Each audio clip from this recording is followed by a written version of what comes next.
Go back into your disciplines. If you've just gotten out of the habit, just get back into the habit.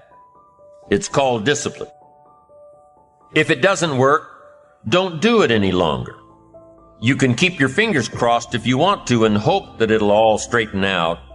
You can wish for the wind not to blow quite as severely, to change in your favor, but we call that naive at best. If the habits that you've gotten into aren't serving you, change them. Utilize whatever wind that blows to take you where you want to go. That is the philosophy I picked up at age 25, and it revolutionized my whole life. And here's what I found. I found it was easy. I became a millionaire when I was 31, and I found it was easy. Now here's my definition of easy. It was something I could do. I figure if it's something you can do, it's easy. But here's a little parenthesis.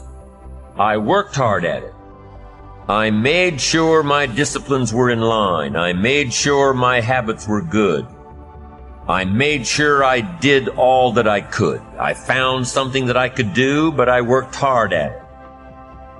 I got up early, stayed up late, and worked hard from age 25 to 31. But what I did was easy, meaning it was something I could do.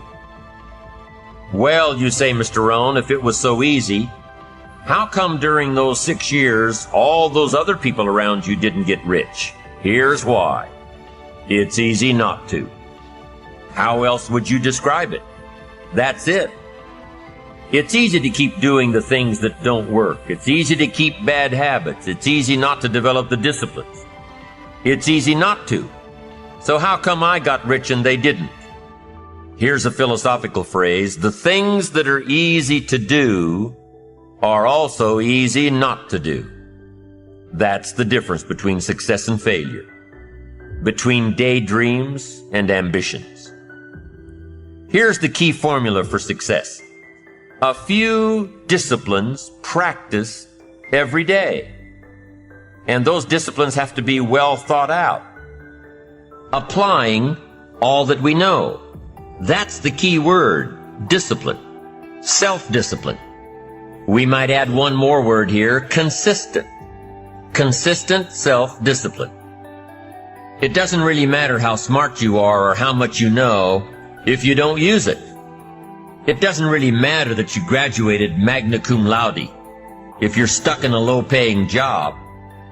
It doesn't really matter if you attended every seminar that comes to town if you don't apply what you've learned. Better than knowledge is applied knowledge. And once we've applied our knowledge, we must study the results of that process. Apply our knowledge, study the results. Refine our approach. Finally, by trying and observing and refining and trying again, our knowledge will inevitably produce worthy results, admirable results. And with the joy and results of our efforts, we continue to apply, to learn, to observe, to fuel our ambition with the positive reinforcement of continued progress. Pretty soon, we'll find that we're swept into a spiral of achievement, a vertical rise to success. And the ecstasy of that total experience makes for a life of triumph over tragedy, dullness, and mediocrity.